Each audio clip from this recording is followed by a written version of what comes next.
ये सखी मरने तो ना है लेकिन उनकर करनी से बहुत परेशान है हूँ। काहे हो? सुना बतावत है। संभारे नहीं संभारे, संभारे नहीं संभारे, गोर बदनवा पिएला सखी गाजा मोर सजनवा।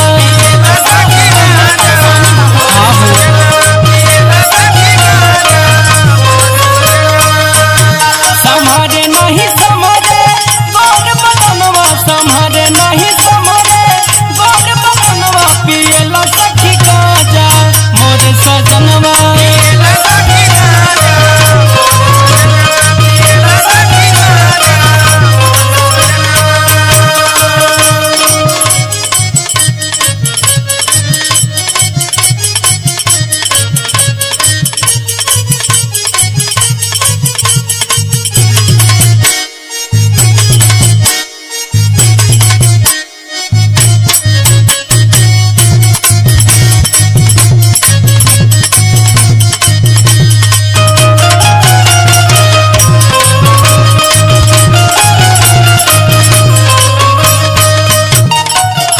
नहीं सखी अपने किस्मती से परेशान नहीं हूँ। अरे चिंता मत करा हो, कुल ठीक हो जाए। और सुनावा।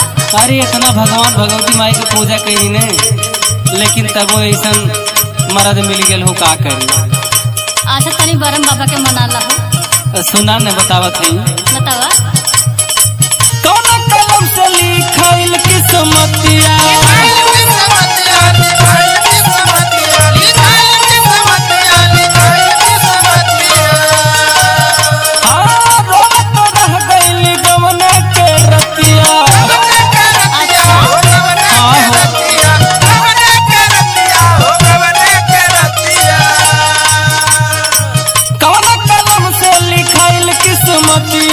रोत रह गई गवने के रतिया।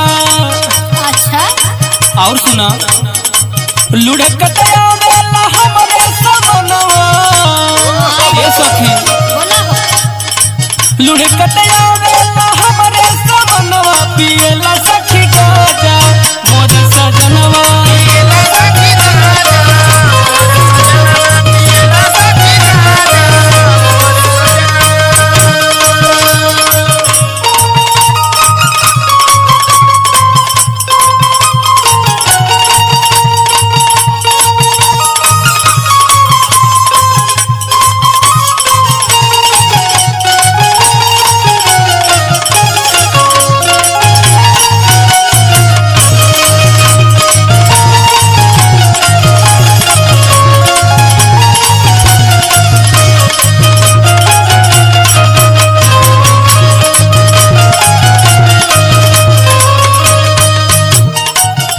अब इतना हम सुघर मुघर कर रहनी न सोचनी अगर बढ़िया मिल गई है तो जिंदगी गुजर जाई हो।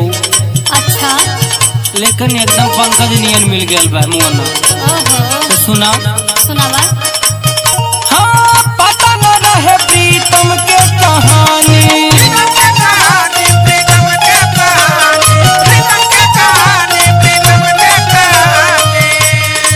जरत न ऐसे है चढ़ले जवानी।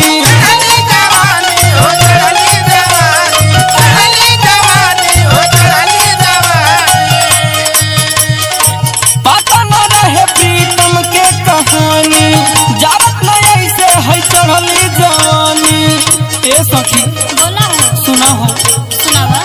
हाँ ऐसे लनिक रहे शंकर यरवा, ऐसे लनिक रहे शंकर यरवा पिएला सखी गाजा मोर सजनवा।